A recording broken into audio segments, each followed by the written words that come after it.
অনুযায়ী এবং তিনি যেটা একটি জাতির আত্মপরিচয়ের প্রতীক মাতৃভাষার জন্য যিনি সারাটা জীবন কলম আর চেতনা শক্তি দিয়ে লড়েছেন তিনি ভাষা সৈনিক আহমদ রফিক। জীবদশায় যে শহীদ মিনারে অসংখ্যবার দাঁড়িয়েছেন বিভিন্ন দাবিতে, আজ সেখানেই সর্বসাধারণের শ্রদ্ধায় সিক্ত হলেন তার মরদেহ। আহমদ রফিক জন্মেছিলেন 1929 সালের 12 সেপ্টেম্বর ব্রাহ্মণবাড়িয়ার শাহবাজপুরে। 50-এর দশকে অগ্নিঝরা সময়ে মাতৃভাষার স্বীকৃতি আদায়ে নেমেছিলেন রাজপথে। আহমদ রফিক আজীবন সমাজ রূপান্তরের যে সংগ্রাম, সেই সংগ্রামের সঙ্গে যুক্ত ছিলেন। তিনি কিন্তু সমগ্র বাংলা সাহিত্যকে, সংস্কৃতিকে প্রভাবিত করেছেন।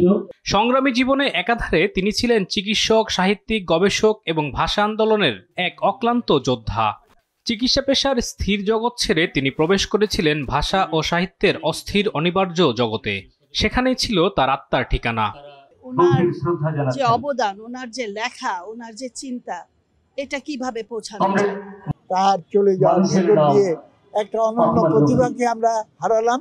অবদানের স্বীকৃতিস্বরূপ তিনি পেয়েছেন বাংলা একাডেমি সাহিত্য পুরস্কার, 21 পদক সহ অসংখ্য সম্মাননা। তবে তাকে মরণোত্তর স্বাধীনতা পুরস্কার প্রদান করা উচিত বলে জানান শুভাকাঙ্ক্ষীরা।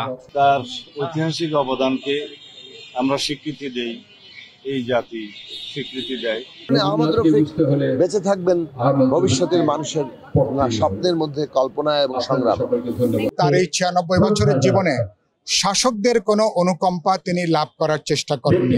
ভাষার জন্য যিনি সারা জীবন কাটিয়েছেন সেই মানুষটি আজ নিজেই হয়ে উঠেছেন ভাষা ইতিহাসের অংশ। গত বৃহস্পতিবার বার্ধক্যজনিত কারণে মৃত্যু হয় ভাষা সৈনিক আহমদ রফিকের।